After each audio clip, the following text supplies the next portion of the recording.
Ele estava ali, não sobre uma mesa, não em um altar terrestre, mas suspenso, como que sustentado por uma força invisível, na mão direita de aquele que está sentado sobre o trono eterno. Era um pergaminho antigo, e ao mesmo tempo tão novo quanto a própria aurora da criação. Suas bordas eram de ouro vivo, mas seu corpo parecia tecido com fibras de luz e sombra. Este não era um livro qualquer.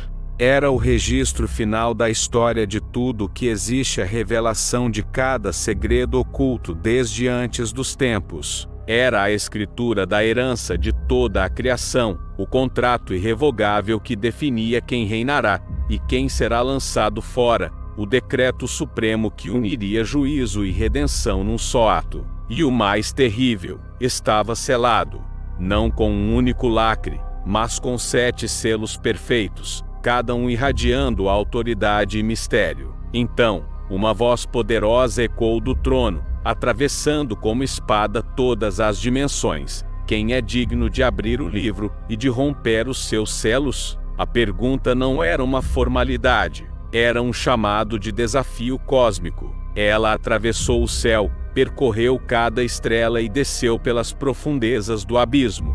Nenhum ser respondeu, nenhum homem, nem profeta, nem rei, nenhum anjo, nem querubim, nem serafim ousou dar um passo à frente, nem no céu, nem na terra, nem debaixo da terra. Havia alguém digno. O silêncio que seguiu não era comum. Era um silêncio pesado, denso, como se cada átomo da criação estivesse paralisado pelo peso da verdade. E então, João, o vidente, começou a chorar. Não era um choro humano, era um lamento que carregava o desespero de toda a criação aprisionada. Pois se aquele livro não fosse aberto, o plano de Deus permaneceria suspenso. O mal não seria derrotado, a justiça não viria, e a eternidade ficaria inacabada, como uma promessa interrompida. Os 7 selos não eram apenas lacres de cera.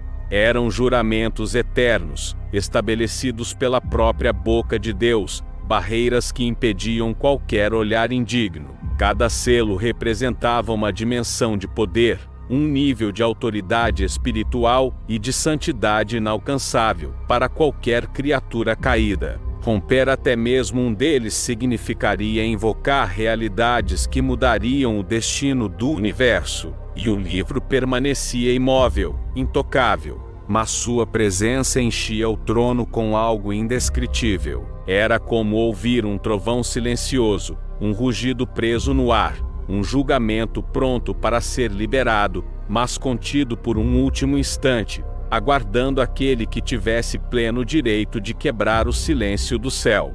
O choro de João ainda ecoava, como se o som de seu lamento se misturasse ao pulsar da própria criação. Nenhum anjo se movia, nenhum dos anciãos ousava levantar os olhos. O livro permanecia na mão do Eterno, e cada segundo que passava era como um golpe na esperança. Então, um dos anciãos, cuja face parecia carregar séculos de revelação, tocou o ombro de João, e falou com voz firme, porém carregada de ternura. Não chores. Aquelas palavras caíram como bálsamo em meio à tempestade. Mas logo ele continuou: eis que o leão da tribo de Judá, a raiz de Davi, venceu, para abrir o livro e romper os seus 7 selos.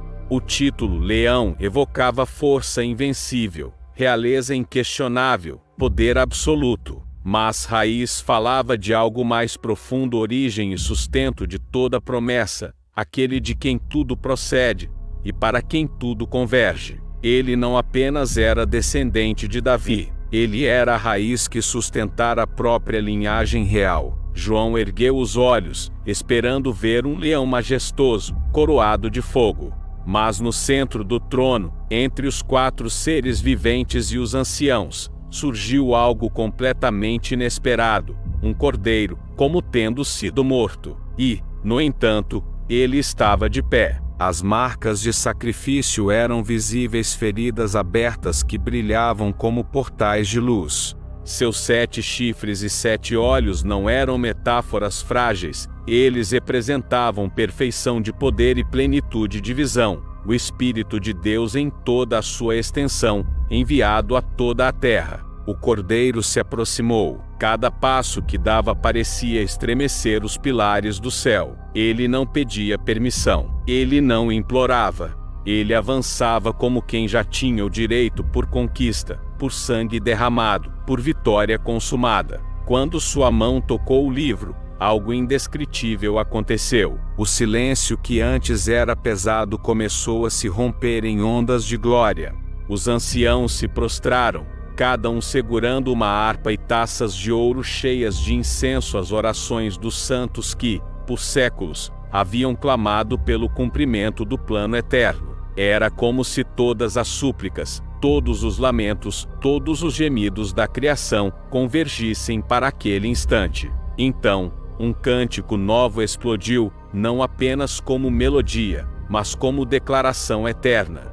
Digno és de tomar o livro, e de abrir os seus selos, porque foste morto e com o teu sangue compraste para Deus homens de toda tribo, língua, povo e nação. O título de leão e a forma de cordeiro se fundiam ali, revelando o paradoxo divino, poder absoluto que se manifesta através do sacrifício perfeito.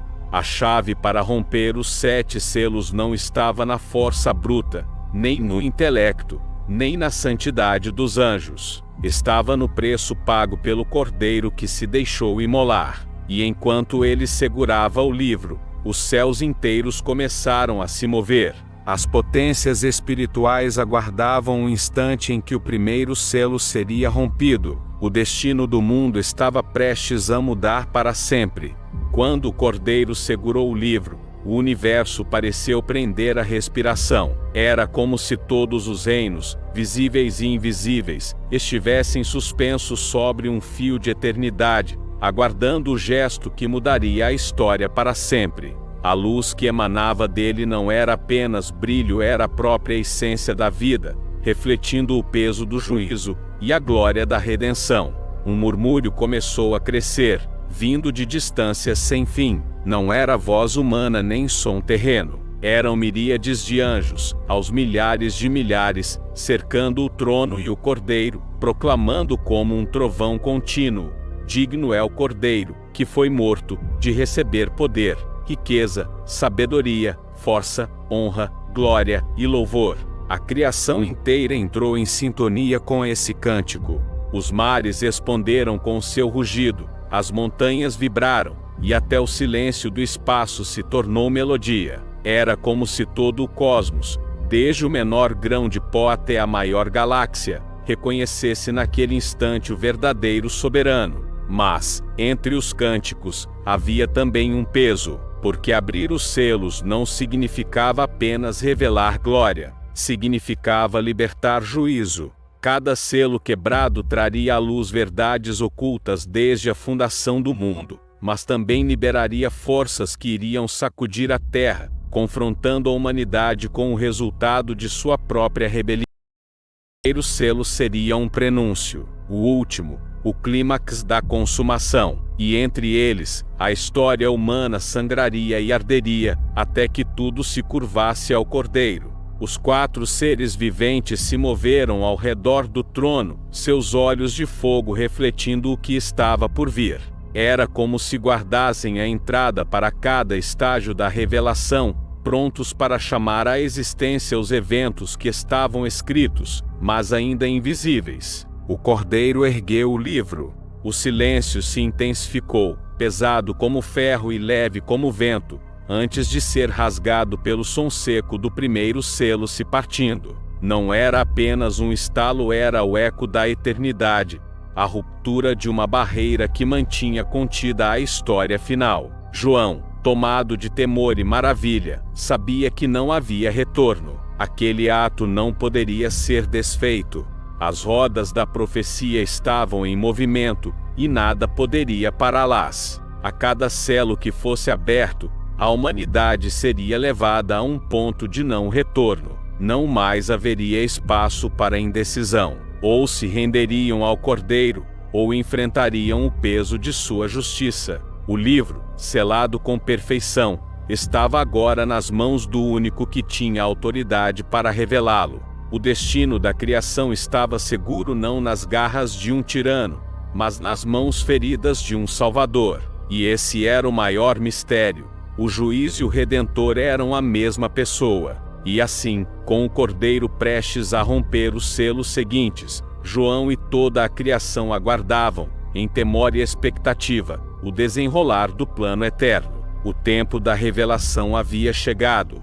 Se esta visão tocou sua alma, não deixe de curtir, comentar, compartilhar e se inscrever no canal. Há mistérios ainda por vir, e cada revelação é apenas o início de algo muito maior.